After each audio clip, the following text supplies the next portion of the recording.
Hello, good evening. Welcome to Secure the Continent. I am Dakbo Adigboyi. This is where you get to know the security situation across the African continent. But before today's discussion, let's take a look at some of the top security headlines across Africa. Airstrike in Ethiopia's Amara kills at least 15 civilians. Somalia will defend itself if Ethiopia seals illegal port deal, Somali President Hassan threatens. Child rape and ethnic killings exposed in Sudan, United Nations report reveals.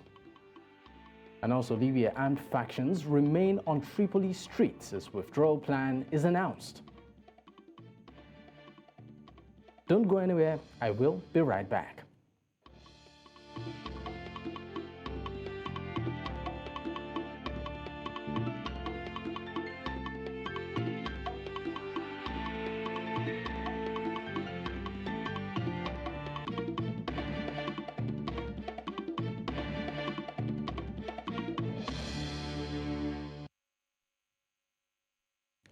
The Democratic Republic of Congo has a history of prolonged violence and war. Conflict in the east of the country has killed many and displaced millions of innocent civilians, a situation that has deteriorated so bad that it is almost leading to a broader regional conflict. On today's show, we will be exploring what exactly is the cause of this crisis and how do we find a lasting solution to this very unfortunate situation. But before the conversation proper, let's give you a background of the situation in this intro package. Take a listen. Escalating tensions in the Democratic Republic of the Congo once again spotlights the security crisis in the mineral-rich eastern region. Heavy clashes between the Congolese armed forces and the M23 rebel group in North Kivu province have displaced thousands and claimed dozens of lives in recent weeks. The risk of Goma, the regional capital housing millions falling to the advancing M23, poses a significant threat to the Congolese government's control of the region. Concerns heightened as M23 shelled Goma airport, damaging Congolese military aircraft, prompting the UN Security Council to raise an alarm over the escalating violence. The DRC, marred by conflict for over 30 years, faces insecurity from a multitude of actors and deep-seated factors, with various armed groups vying for control, particularly in the eastern part of the country. Over 6 million people have been killed since 1996, leaving more than 6 million internally displaced in eastern DRC. Tensions between President Tshisekedi and Kagame have risen since the M23 resurgence in 2022, with heated rhetoric on the campaign trail. There are several accusations between Kinshasa, the UN, and the US, accusing Rwanda of supporting M23, while Kigali blames Kinshasa for arming the FDLR, a Hutu militia attacking Rwanda. The situation sparked anti-Rwanda protests in Goma, raising fears of a broader regional conflict amid deteriorating relationships.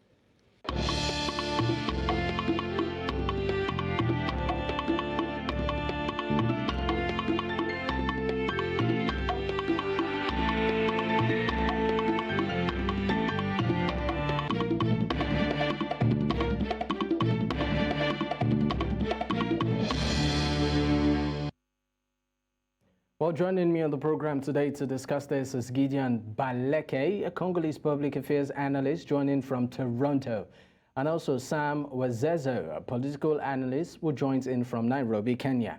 Gentlemen, thank you for your time. Thanks for having us. All right, let me start off with you, Gideon. Now, racked by conflict for more than 30 years, now the DRC insecurity is caused by complex and of course deep-seated factors as well as multiple multitude of actors. Now, apart from the M23 rebels and also numerous other groups, the Congolese and also foreign forces are battling to control mostly part of the eastern part of the country. Now, my question to you is this. Let's explore some of these factors that are responsible for what we see in the Congo at the moment. Well, the war in the Eastern Congo is indeed complex and multidimensional at the same time. And the current conflict and the current turmoil we're experiencing in the North Kivu province precisely, and vastly in the eastern DRC, started in 1994, immediately after the Rwandese genocide. That's when all this situation started to be fueled. Remember, 2 years after the 1994 genocide in Rwanda, the first Congo War started in 1996. It was called the War of Liberation. That was led by Congolese, of course, who wanted to overthrow the former president of the Congo, the former Zaire, Mobutu Sese Seko, who was 1 year after overthrown, and Mzee Laurent Desire Kabila took power in Kinshasa in 1997.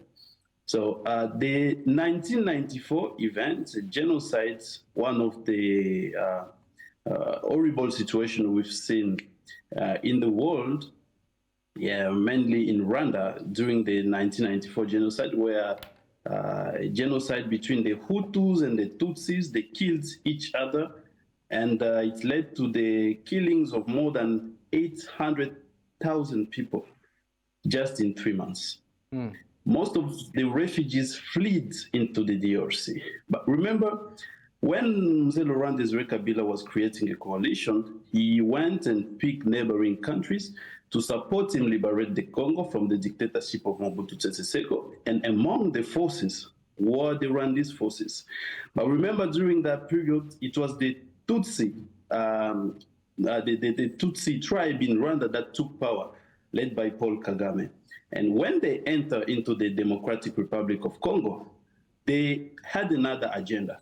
Apart from the formal agenda they had with the former president Mzee Laurent Desire Kabila, they had another agenda, which was to track all the dissidents of the FDLR who entered into the Democratic Republic of Congo, some of them without being disarmed. And that's where the conflict started. The other factor is the economic factor, because when we talk about war, we have to know who finances, who sponsors war, because war is costly. Who sponsors these people to buy ammunition? That's the second question.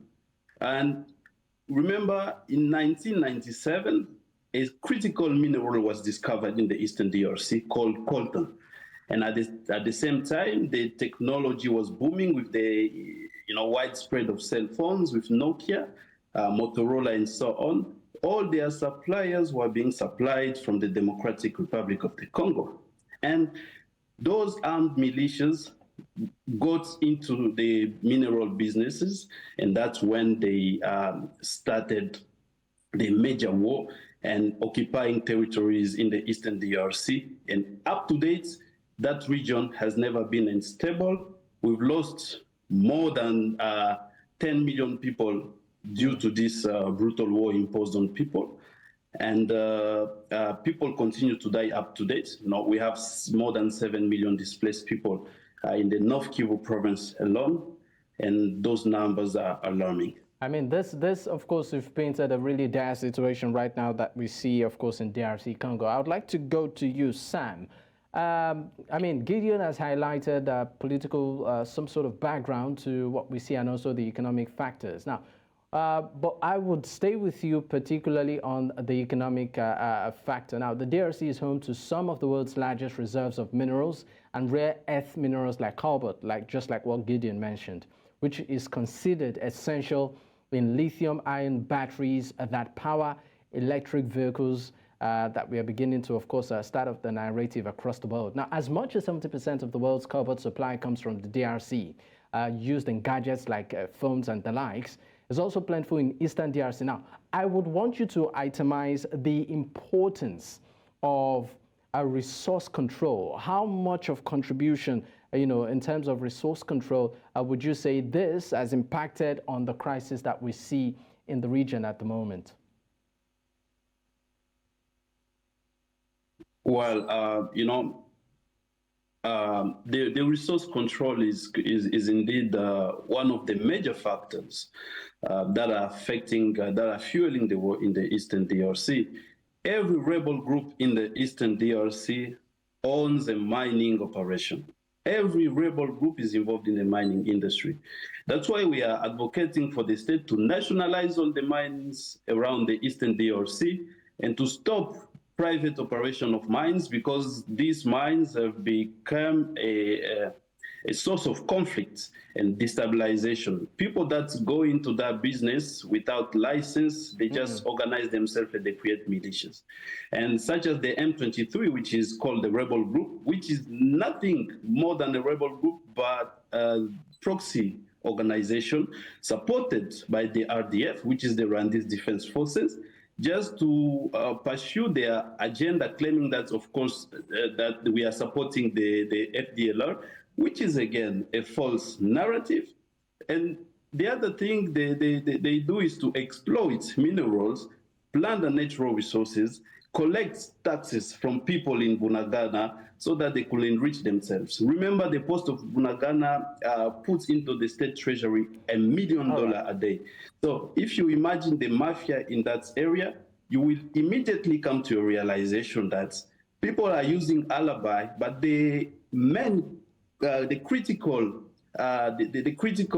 aspect of this war is indeed the control of natural resources and to continue to plunder the minerals in the eastern DRC. Okay, great. Now, talking about the control of natural resources, we need to go on a quick commercial break now. Once we return, of course, we will be looking and examining other aspects. Why is the M23 particularly in the eye of the storm? There are other rebel groups too. So we'll be looking at that and more when we return. Stay with us.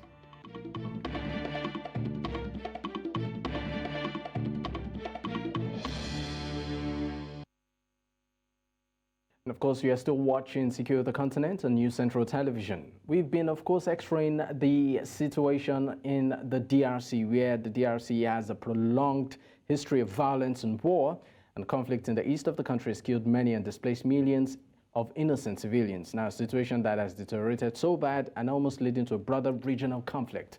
I still have the program at this time, Gideon Baleke, Congolese public affairs analyst from Toronto, and also joining in is Sam Wezezo, political analyst from Nairobi, Kenya. Gentlemen, once again, thank you for your time.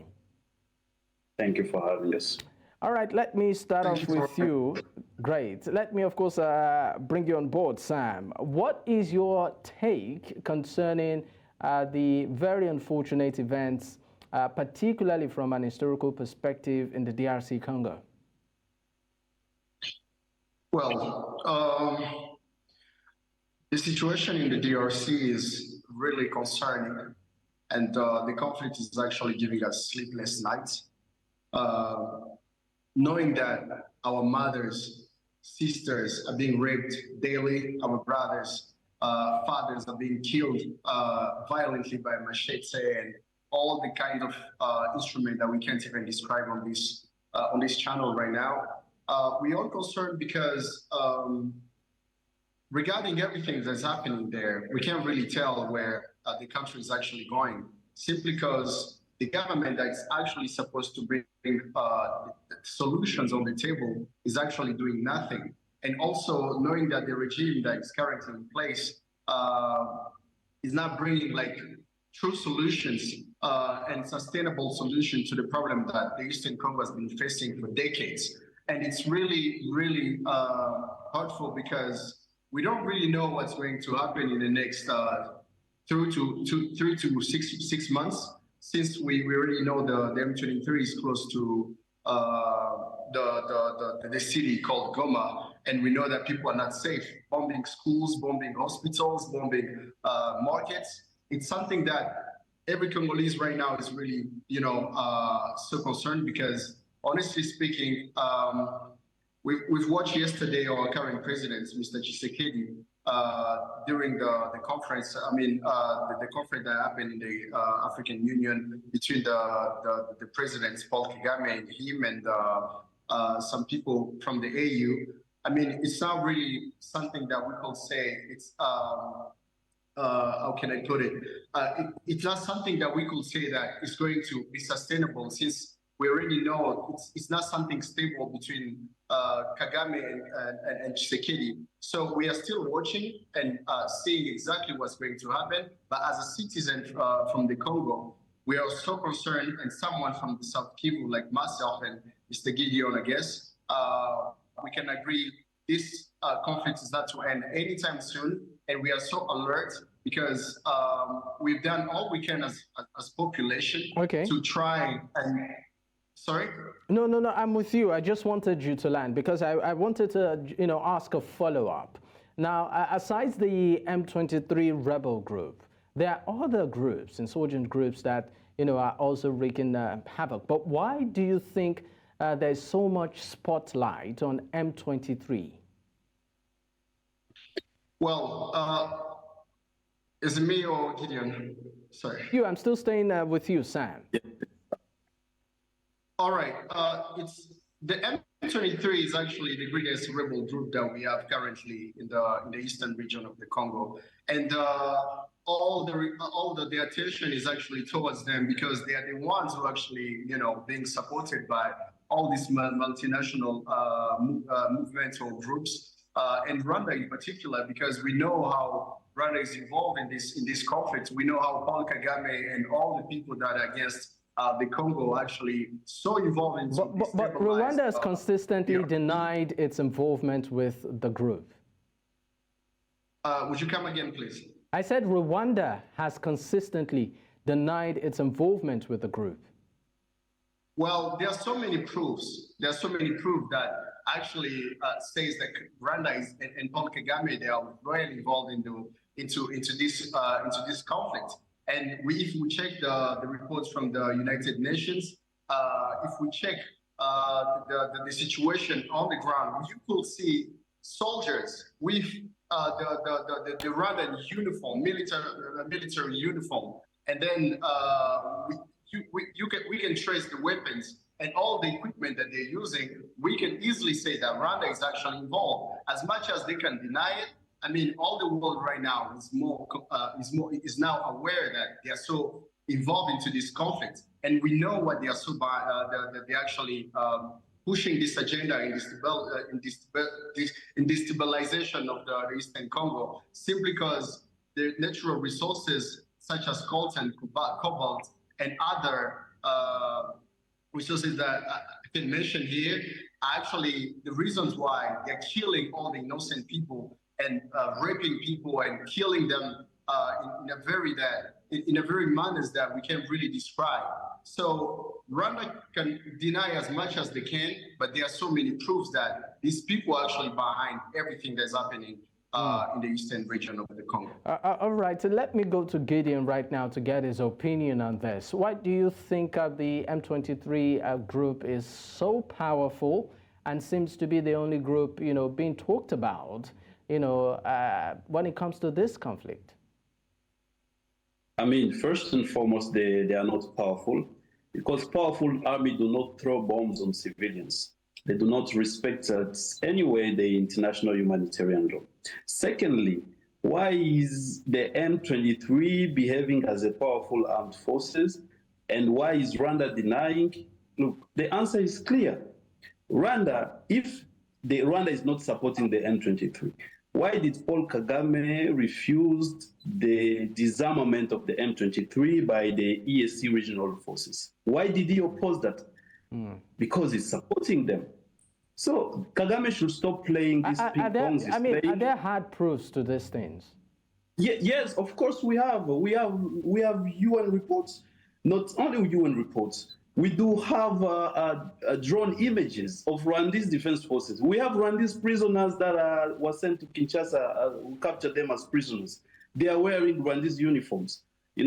If you go and ask even Rwandese, mothers are crying because their kids are being killed in the DRC in a war they do not know is pursuing which objective. So what do you think? I'm sorry to cut in, Gideon. What does Rwanda, what does Paul Kagame stand to gain? I mean, sponsoring an insurgent group. Okay, Paul Kagame has this, he has this trauma of fear, claiming that the Congo is supporting the FDLR, the FRDC, the Congolese armed forces has been collaborating with FDLR. All those things are lies. someone who has entered the corridors in the diplomatic world knows that Kagame is lying. Because Congo opened its borders in 2009, we did a joint military operation to track and to dismantle the FDLR. The UN has organized repatriation of FDLR to Rwanda, plus their families. The other thing, a combatant of FDLR had 24 years. In 1994. Most of them were young, 24 years, 30 years. How old is someone who was 30 years in 1994 is today? So is Kagame afraid of old people? These people are not, like, what is he afraid of? And they are being repatriated to Rwanda. So they're creating that alibi saying that the Congo like the Congo is considered as a threat to the Rwandese security system is a false perspective. First and foremost, because Congolese, we have no ambitions to invade Rwanda. We have no interest in Rwanda at all. There's no interest. We don't have any interest to destabilize Kagame or to destabilize his own regime. We do not involve into Rwanda's internal affairs. But the contrary, what they do, they get involved in our internal affairs. Since when Kagame became a defender of Congolese Tutsis, the Congolese Tutsis is an internal issue of Congolese people in the DRC. It's not a Rwandese issue. So why is he mangling into Congolese internal affairs?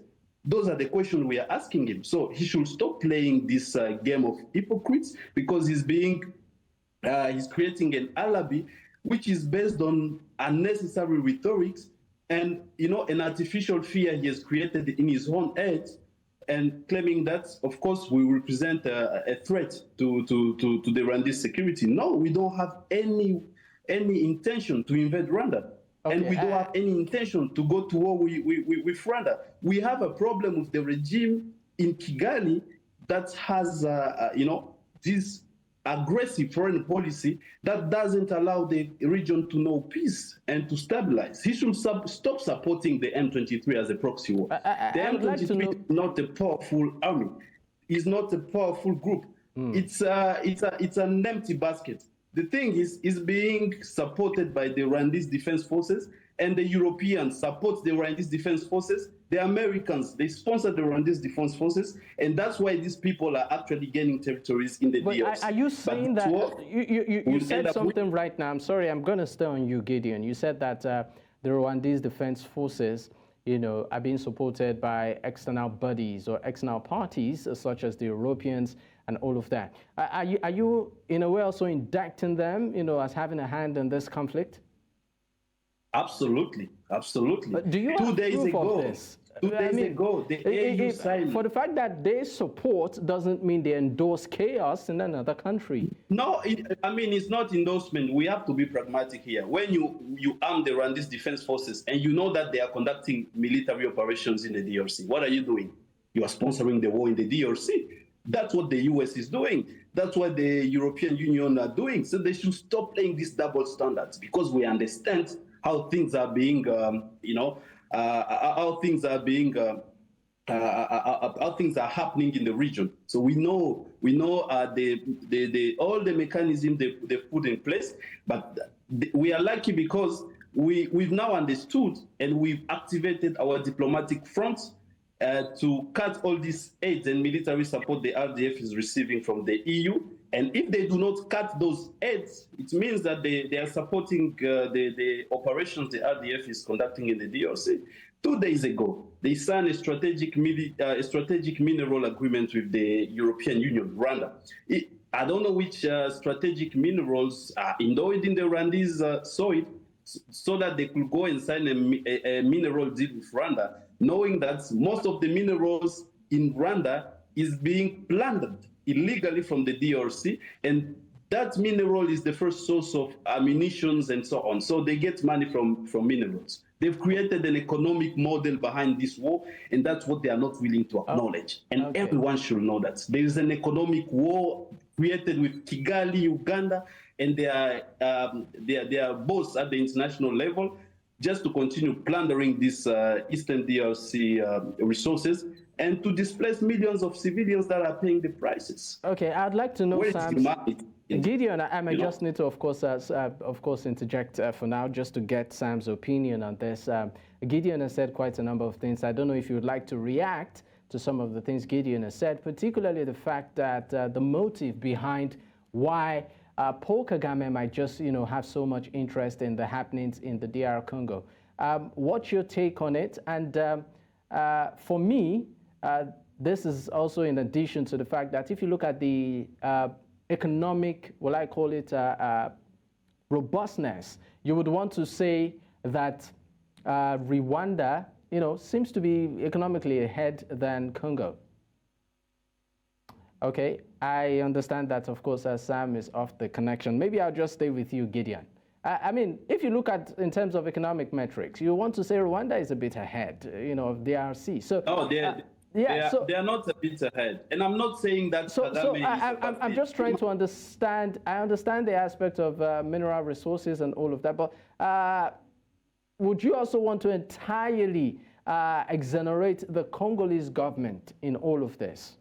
I'm not exonerating the Congolese government. I'm one of the persons who condemn them and who is after them every day. But even though we have an incompetent government in Kinshasa, that shouldn't give the Rwandese the legitimacy to impose these afflictions on our population. It's inadmissible and something we have to condemn, because what people are going through is not the people in Kinshasa that are suffering. People in the Eastern DRC, these people who can't afford a single dollar a day, these are the people being inflicted with all this conflict again. So it's not about protecting the government. I'm using common sense. They should put all their guns down. They shouldn't shoot on people. If Kagame has an issue, with Kinshasa, they should deal with that issue in a formal way, in a diplomatic way, instead of attacking civilians. So I'm not supporting the behavior of Kinshasa in terms of economics. The country has its own challenges, and we acknowledge it. But being a country with challenges doesn't give other countries legitimacy to come and invade us. It's totally against the violation of the international law, of the UN Charter, and Rwanda deserves sanctions. That's what we are asking for. Kagame should be condemned, and we should actually release the mapping reports. I don't know why the UN keeps hiding the mapping reports. We need the mapping report to be released, because even some of these multinational... Gideon, I know you have quite a lot to say, but right now we need to go on a quick break. When we return, of course, we'll pick up from there. Stay with us. All right.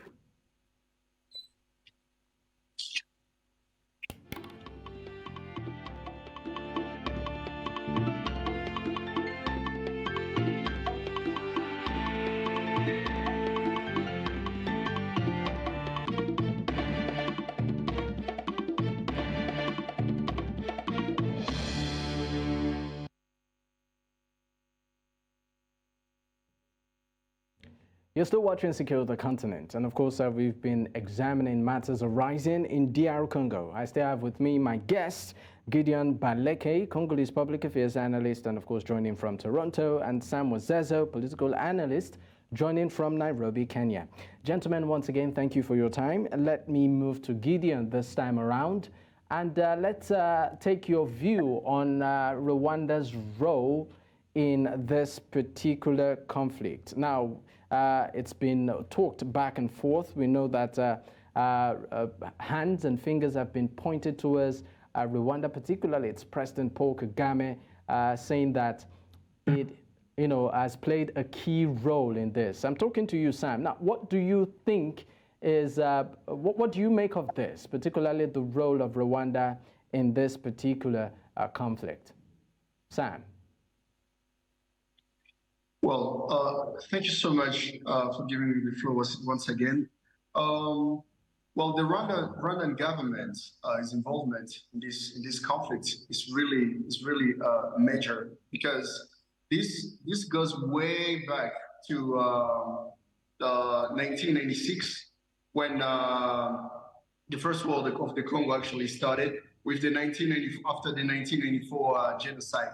We all know the history, how it actually plays. And once Paul Kagame became the president, after actually withdrawing the former president Mobutu Sese Seko, with the help, of course, of other neighboring countries. And of course, we had Laurent Desire Kabila as the head of the mission that they actually did in the Congo. So going back to your question, I mean, Rwanda as a nation, it's something that I wouldn't say the implication is actually major, but the problem that Rwanda has right now, and everybody can actually tell, is Mr. Paul Kagame.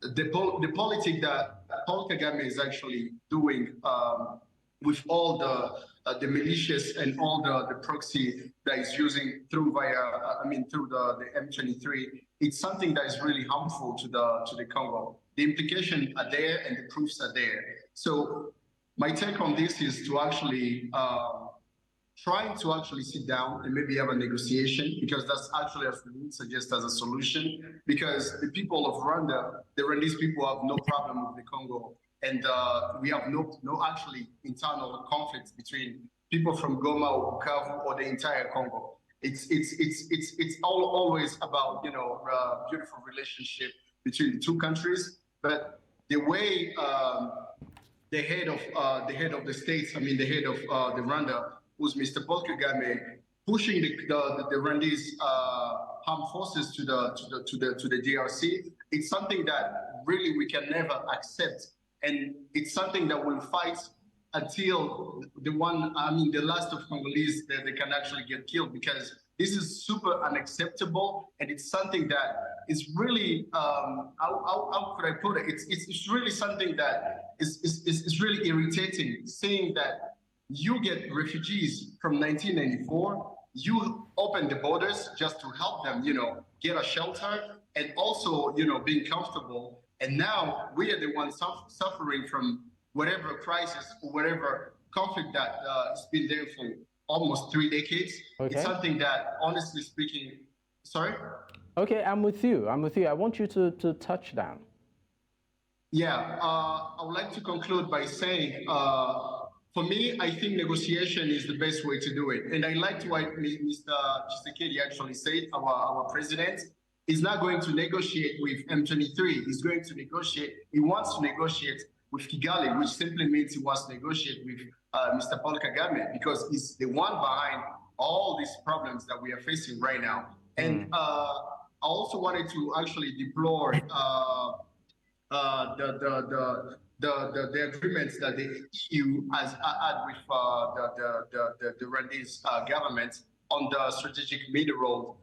We all know that Rwanda doesn't really have strategic minerals. So this simply means these are the people also behind this. But also, it's up to us as the government, I mean, it's up to us as the people also to actually, you know, follow up on this and also reform our army, because all of this is happening because the Congo right now, I can say it as a citizen, we don't really have a strong army. It's actually imperative that we sit down and think about a reform of the Congolese army, which is the FRDC. We have to sit down and think about what's the best solution into coming up with a better army, well-equipped and well-organized and well-disciplined. Otherwise, after Rwanda, it might be Uganda, it might be Burundi, or it might be Angola or some other countries. Okay, I mean, Sam, you said quite a number of things, but I'd like to go back to Gideon. Gideon, you made a profound statement. You said that Paul Kagame should be sanctioned, if I got you correctly. Exactly. Paul Kagame should be sanctioned. That's pretty deep. He should be tried for crime against humanity because he has committed crime against humanity in the DRC. All right, so now let's examine the role of agencies or organizations like the United Nations. We understand that recently the United Nations Security Council has sanctioned 6 senior members of armed groups operating in eastern DRC, where clashes with government forces have intensified in recent weeks. Now, amongst the 6 that have been sanctioned include Willy Ngoma, a spokesperson for the M23 rebels, who is known for videos in which he poses with Congolese or Burundian soldiers captured during the fighting. Do you think agencies or organizations like the United Nations is doing enough to sort of bring about stability in the region? Of course, they are trying to, to find a diplomatic way to come up with an appropriate solution to end this conflict. But as some said, the conflict can end from the Congolese perspective, because the international system has failed. We have to say, we have to tell the truth. The international system has failed. Because if the UN was serious with what it's doing, the UN could have put in place already an international court for crimes committed in the DRC, for crimes and genocide committed in the DRC. We have the mapping report. It's a report written by the UN, by scholars, by researchers who worked independently with the UN. Why is the UN fearing to publish the mapping report? Why is the UN fearing to establish an international tribunal for crimes and crimes against humanity committed in the DRC? Because they know people like Paul Kagame will go to the ICC by force. Even though they are not signatory of the Rome Statute, still, he's an international criminal who committed crimes in the DRC. So if the UN is really serious and they want to help Congolese, let them establish an international tribunal for crimes committed in the DRC, crimes and genocides committed in the DRC. Let the UN, let the UN push for the criminals to be trialed based on the references we have under the mapping reports. Let them do that. And for us Congolese, we have, of course, to reform our country. We have to do good in terms of governance. The responsibility to protect our sovereignty belongs to Congolese. It's up to us to defend our country, to defend our territory, and to guarantee a prosperous future for all Congolese. I'm sorry, Gideon, we need to go for another break right now. But of course, when we return, we'll pick up from where you have stopped and look at the way forward. How can Africa, solve its own problems? We'll be right back.